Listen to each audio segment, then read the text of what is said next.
One, roll. Sir, bago ang lahat, ako yung magpapakilala.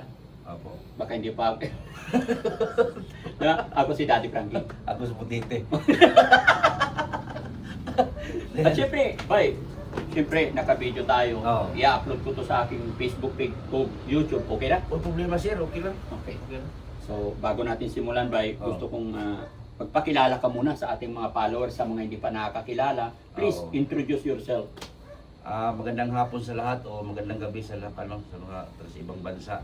So ako nga pala sa totoong buhay ako si Edison de la Serna. So aka Butite, pero yung YouTube natin Edison Butite Official. Sa page naman is Butite Official. So ako ay nagpasalamat po ay napili ako ni Daddy Frankie pagkatiwalaan na papuntahan sa Mindanao. Kaya ako sobrang saya ko talaga. Sino naman ako napuntahan ng isang sikat na vlogger, famous, na sa kanya na lahat matulungin, maawain sa kapwa. So ako po ay nagpapasalamat. Parang nanaginip ako eh. Oh. Gisingin mo ako, Daddy Frankie. Parang lang, malaking lang mo. Ha? Gising ka! Oh, parang nanaginip ako ba kasi siyempre sino naman ako napuntahan mo. Diba? Wow. Bilang famous na vlogger, sikat. So parang hindi ko in-expect pa na ako yung mapili mo na sandalan sa Mindanao. Siyempre kailangan mo talaga yung tao na masandalan mo kung saan ka magpunta. So talagang hindi ako nakapaniwala eh. Talagang sobrang saya ko na napili mo ako. Kung ano man ang nangyari ngayon bro is kaloob ng Panginoon yan. Oo. Siguro dahil alam ng Panginoon na maayo ang imong hangarin sa ating mga parente, sa ating mga kababayan. Oo. Kaya niloob ng Panginoon na makarating dito. At si GC din ang tulay kung bakit ka nakarating dito. Yes, Thank isa you, rin Lord. yun. No? Thank Kaya you, salamat GC. sa lahat ng mga taong nagiging tulay para makatulong tayo. Salamat po sa aking team. Salamat kasi nakarating ako dito sa bayan ng Mindanao. Kaya lagi kong sinasabi sa ating mga kababayan dito sa Mindanao, maraming salamat po sa inyong lahat. Sana po kung halimbawa man lang kung uuwi na kayo ng Luzon, so ako maiwan sa Mindanao, sana po ay patuloy niyo pa rin suportahan ang team ni Daddy Frankie. At siyempre kung may tiwala ka sa akin, sana suportahan niyo po si Butite. Pagpatuloy ko po yung mission ni Daddy Frankie dito na hindi na po niya kayang i-update kasi malayo nga po. So ako na po yung magtuloy-tuloy dito sa naiiwan ko. So salamat talaga sa Panginoon. Alam mo bro, hanggat maayos ang ating hangarin, lagi tayong tutulong at gagabayan ng ating Panginoon. Opo. No? Pero syempre mga kababayan, mga kabarangay, no? Bago po matapos ang bidyong ito, gusto ko pong magpasalamat muna sa ating bida sa hapon or sa gabing ito. Si Miss LA. Ma'am, eto na po. Kasama na naman kami ni Sir Butite dahil nakarang araw pumunta ako sa kabilang bayan at bumalik po ako ulit ngayon dito dahil gaya na aking sinabi, isang buwan ang gugugulin ng Team Daddy Frankie. So Miss LA, yung pinadala nyo po sa akin na 20,000 na una nyong sinabi 5,000 para kay Kuya Umbot na ibili ng grocery, nagawa na po natin. And then 5,000 ito para kay Sir Butite. And then another 5,000 binigay natin doon sa isa pa nating kapatid, si Grace, na binili ng grocery. So may 5,000 pa na ipapamigay natin sa susunod na araw. Kaya maraming salamat Miss LA. Ito na po ibibigay ko yung 5,000. Sabi niya kasi ba napanood niya yung mission natin dito. Opo. Napanood niya na help mo ako pagpunta kay Umbot at hindi lang kay Umbot, sa lahat ng mission. Kaya sabi niya napakabait ni Butite, bigyan mo rin siya ng 5,000. Opo. Salamat. So sana bro, kung ano yung nakita nila sa video, kung paano mo kami iningatan, inassist, kahit wala na kami, ganun pa rin sana ipagpatuloy mo rin yung pag-assist sa abot ng iyong mga kaya doon sa mga natulungan ng Team Daddy Frankie. Opo. Kahit hindi sa mga natulungan, sa lahat ng mga kababayan natin. Yun lang ang gusto ko, ipagpatuloy lang natin. Palaganapin ang mabuting gawa. Opo. No? So, bigay ko sa iyo yung 5,000 from Miss LA.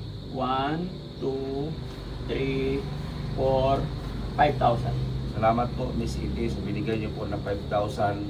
Malaking bagay na to para sa akin. Itulong ko lang po ito. Bahala ka, basta iyan, pinapabigay sa iyo. Oo. No? Kasi sa akin naman, kung ano sinabi ng mga sponsors natin mga kababayan, pag sinabing ibigay mo kay Juan, bigay ko kay Juan. Pag sinabi naman ng sponsor na ibili mo grocery, ibigay kay Juana, yun po yung sinusunod ko.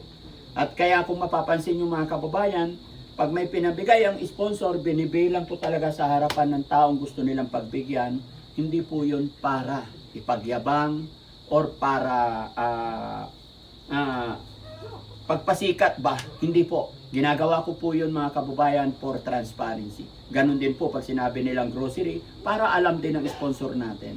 Dahil gusto ko, magmula piso, gusto ko maayos na makikita ng ating mga sponsor.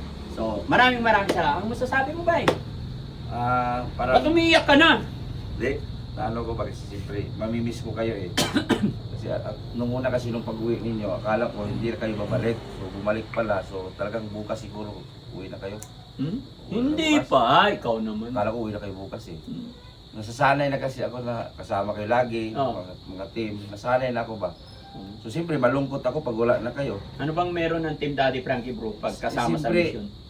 Masaya, may kulitan, kung may tampuhan man, magkabalik uli. Ay syempre, Oo. wala yun. Oo. Normal lang yun. Masaya ako ba dahil siyempre magkabanding-banding kung saan mag-vlog, kulitan, sa daan pa lang, kulitan na, sa area. So, iba yung team mo. Iyo. Maganda yung pagpamalakan mo. Salamat. Masaya. Parang hindi ko ma-explain. Ito lang masasabi ko bro, sa Team Daddy Frankie, aminin ko, hindi ako perfect. Oo. But ang masasabi ko lang, ginagawa ko yung best ko para maging maayos kami lagi. Oo. May mga time talaga na may mga arguments. Siyempre, Oo. hindi naman tayo perfect all the time. May Oo. pagkakamali ako. Basta, ginagawa ko yung best ko. Lagi kong sinasabi sa kanila na nandito tayo, gagawin natin to para makatulong. Kasi marami na akong pinagdaanan kasi mga samahan, pero iba yung sayo eh. Okay. Oo, maganda. Basta gawin lang natin mabuti. Yes, Ayaw tama. kong i-compare, ayaw kong mag-compare. Basta gusto ko, ayusin natin, gawin natin yung pinaka-best natin. Yes po.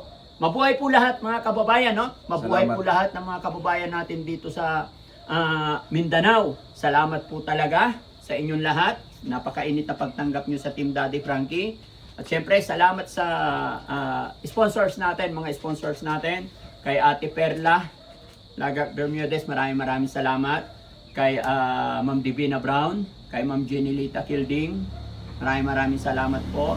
At syempre kay Miss LA, kay Beautiful Purisa Joy Peñas, kay Rose Gorgeous, kay Manong Jo, maraming salamat. Syempre kay Tita Hani S, at saka kay Manang Sweet, kumusta po kayong lahat dyan, no? At syempre kay Mami Rochelle. Alam ko, namimiss niya na ang Team Daddy Frankie, pero stay put lang dyan. Ito yung mission talaga ng Team Daddy Frankie, no? Alam ko medyo mahirap din para kay Mami Rochelle kasi first time talaga namin magkahiwalay na ganito katagal, no? Layo na nito eh. Mindanao na, napakalayo na. Oo. Siyempre, mamiss ka ng asawa. Although sa biyahe namin may mga overshoot, kumbaga gaya ng nangyari kanina na nasiraan ng sasakyan, pero okay lang 'yon, nagagawa ng paraan. May mga time na madilim, nakakatakot, may mga adventure na, yun na hindi ko malilimutan bro. Oo. Mga bundok-bundok, grabe. Oo. Kanina, nasiraan tayo sa daan, walang bahay. Oo. Oo. Yun ang Diba? mahirap. Pero masaya. Masaya. Yung hindi ko malilimutan dito mga kababayan, yung magkalaglag-laglag na ako sa bangin, pero tawanan pa rin kami.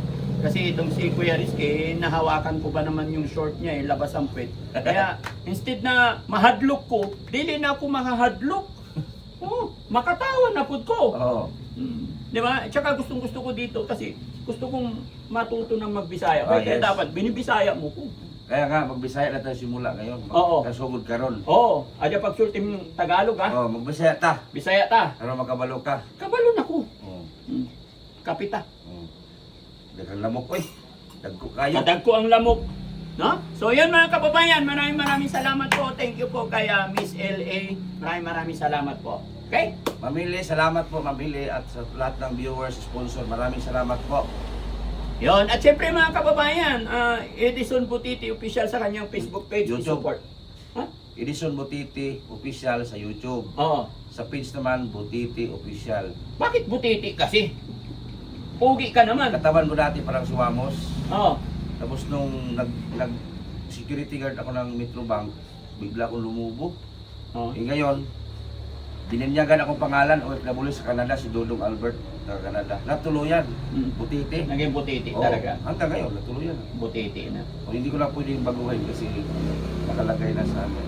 So yan mga kababayan, support nyo rin po si Edison Butiti para maipagpatuloy pa niya yung mission ng Team Daddy Frankie. Malay po natin, magkaroon din ng sikat na charity vlogger dito sa lalawigang bayan ng Mindanao. Ako naman ang Daddy Franco ng Mindanao.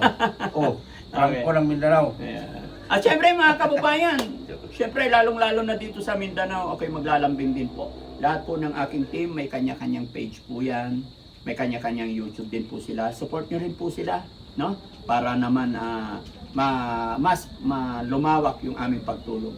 Ganon din po sa aking paboritong asawa, si Aling Rochelle Vlog. Ganon din sa kanyang YouTube channel. Paki-support din. At ganon din po kay Boss JB Vlog. Paki-support din po mga kababayan, ang aking bunsong kapatid na kasama rin naming mission. Ngayon lang hindi nakasama dahil po siya yung naiwan doon sa Pangasinan sa mga pinapagawa natin. Kaya mabuhay po tayo lahat mga kababayan. God bless po. Magandang gabi. Bye-bye.